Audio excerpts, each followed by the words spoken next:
Yeah, bye. All right, XOXO. Got a girl. Audra at Home is filmed in front of a live Pitbull audience.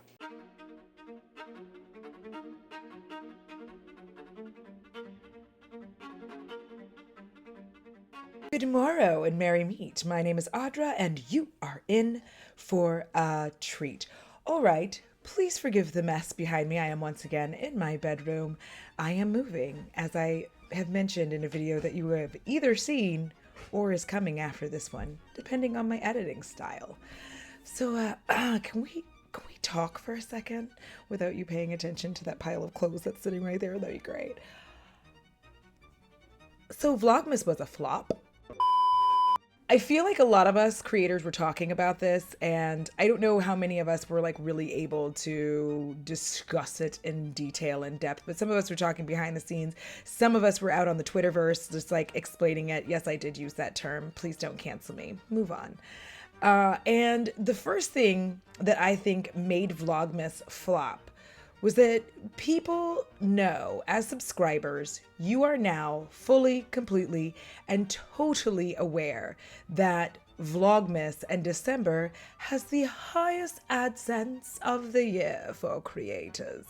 And I do feel that knowing somehow makes people more ornery to not wanting to watch the content. Like, I know that this is making you money, and for some reason that irritates me, so I'm not going to. It's the most brutal thing ever. It's not like regular hate. Which I get. I'm like that too. Like, I'm not coming for you. But I do think that, like, subconsciously having that information kind of made people not as interested in watching the content. Number two, the content itself. Now, I did not really do a Gothmas. I did 2 collabs with 2 very dear friends, but I didn't actually do a Gothmas. If you go look, there will be a playlist that is Gothmas 2021.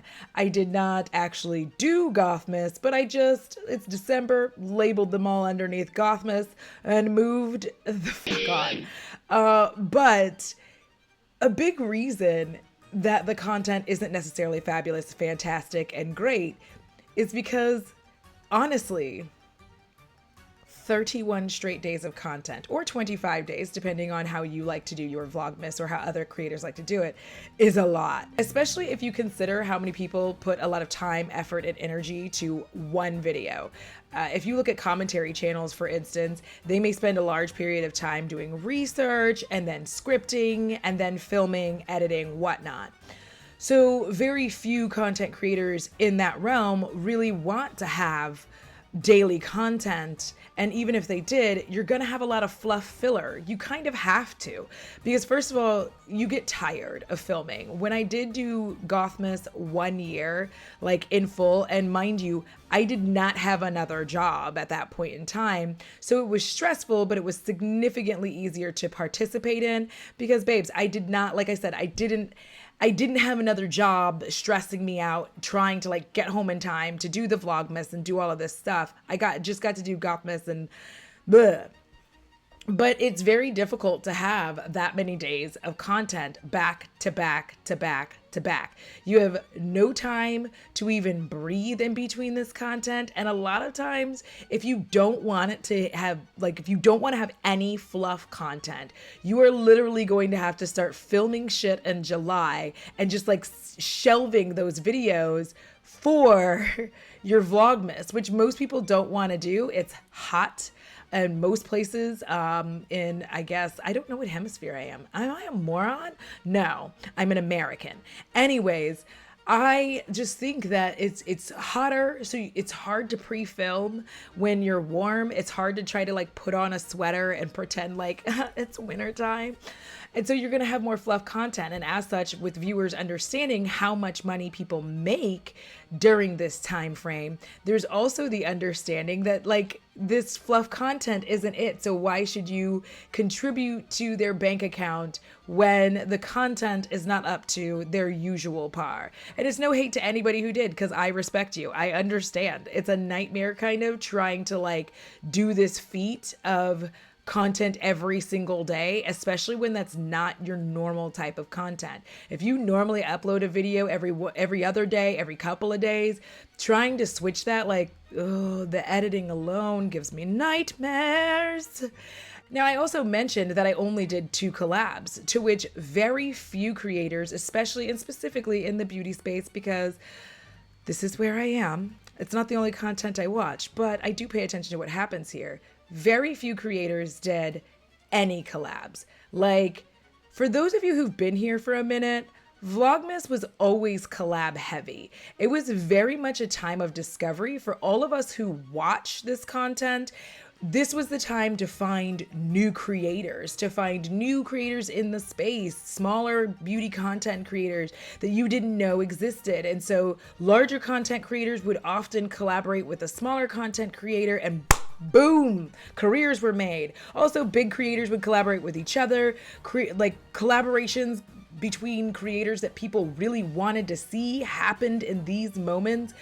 But that has changed. And I do believe, and this is absolutely zero hate to anyone involved. Please don't be the kind of person who uses this as a springboard to talk shit about anybody, because number one, I will hide and block. Like, that is not okay. I'm not going to deal with it. But I'm going to say this because this was the catalyst, I think, for a lot of creators in this space to not collab. And that is the situation that happened with Hannah Smoky Glow and Angelica Oles. That situation exploded in what I would think, to me, it was a very unnecessary and awful situation for all the parties involved. It was very, very stressful. And as viewers of this content, and also as a creator, I do think that creators in general saw this go down and realized that we just don't want the smoke. Like, none of us are very interested. Like, I work full time. I work between 6 and sometimes, like this past week, I work 7 days in a row.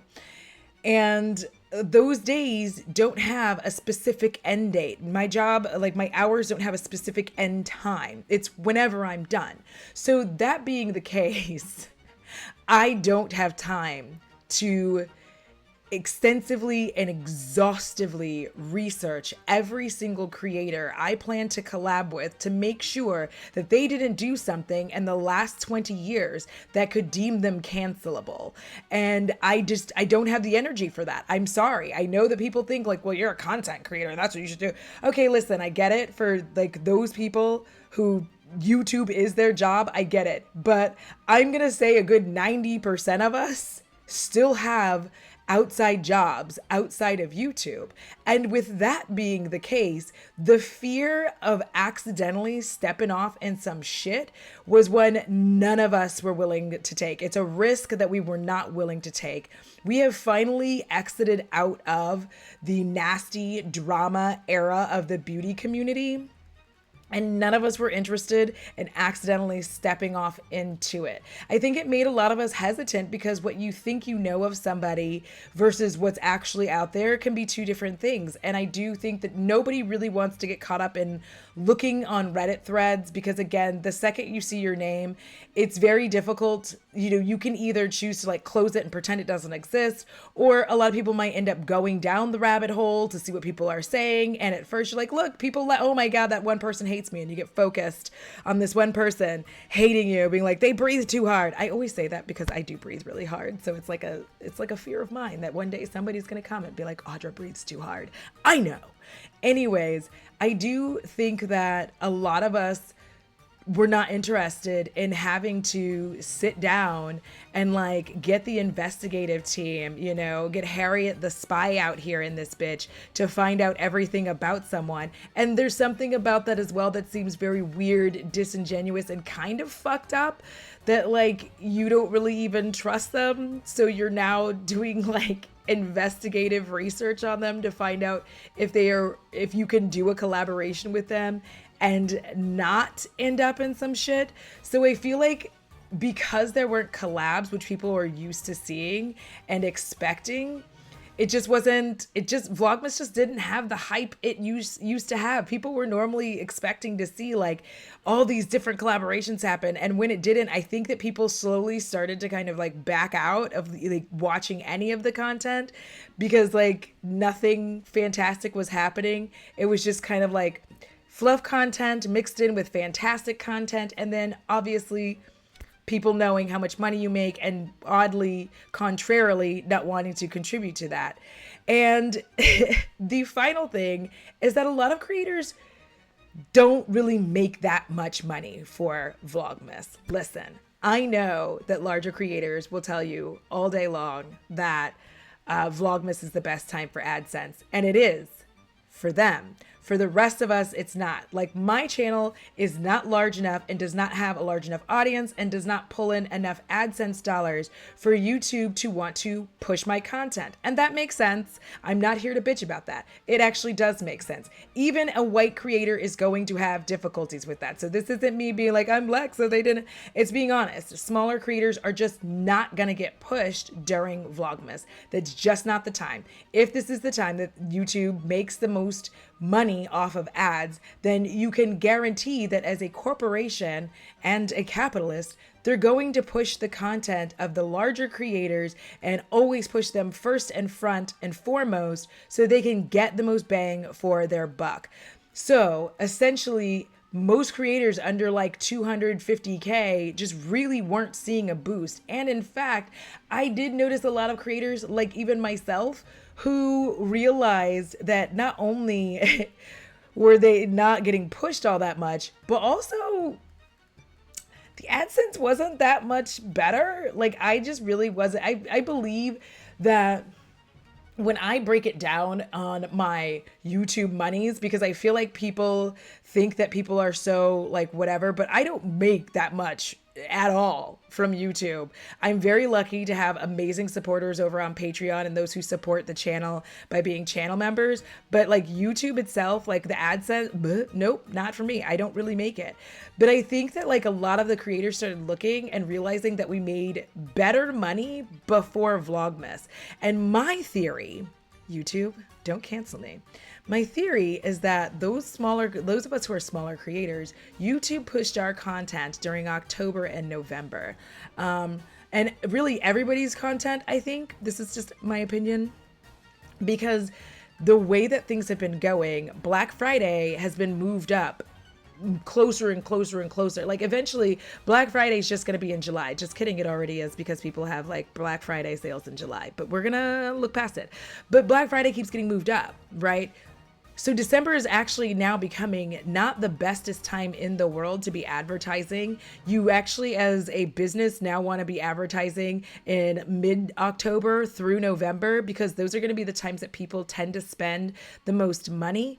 Because by December, a lot of those funds for a lot of us are going to be being used to like go travel and all of that kind of stuff. I know, pandemic, burp a derp, but that's normally traditionally what it's used for. So they were very much aware that like, you know, this is going to be the better time to do ads, and will continue to be the better time to do ads moving forward.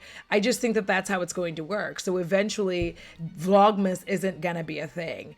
I just think that like, not that people aren't going to do it, but that like it being the moneymaker it used to be, I think that those months are going to move into October and November because those are better sales. The sales are happening then. If you'll recall, December sales really weren't fantastic. It felt like all of the big sales happened in October and November, and then like December it was just kind of like, just buy this shit please, and a lot of it was shit you didn't want anyway, so it didn't even matter. So y'all let me know, what do you think? Did you think that Vlogmas was a bust, or is it just me and my big head? I know, so large and in charge. All right, if you enjoyed this video, please do me a favor and give this video a big thumbs up, so then that way the algorithm goddess can continue doing what she does best, which is push me further down into the algorithm so that I can continue to do whatever the fuck I want to. And please, I am trying to hit 13K by my birthday, so by you becoming a member of the Batwings and Spiderlings, that would be fantastic. Also, when you like, share, and watch and subscribe, I appreciate you as well. And finalmente, as usual, huge shout out to my patrons and spooky bays Yeah. Without which I truly would not be able to keep the bats in the belfry and the spiders firmly ensconced in their webs. All right. I appreciate all of you so much. I thank you so much for watching this video. Remember, it's costs $0 to be kind. It's so good for your soul because if you don't take care of it, I'm sure as shit gonna snatch yours. Until next time, XOXO. Gothic girl, it's time to go. Beau's already asleep.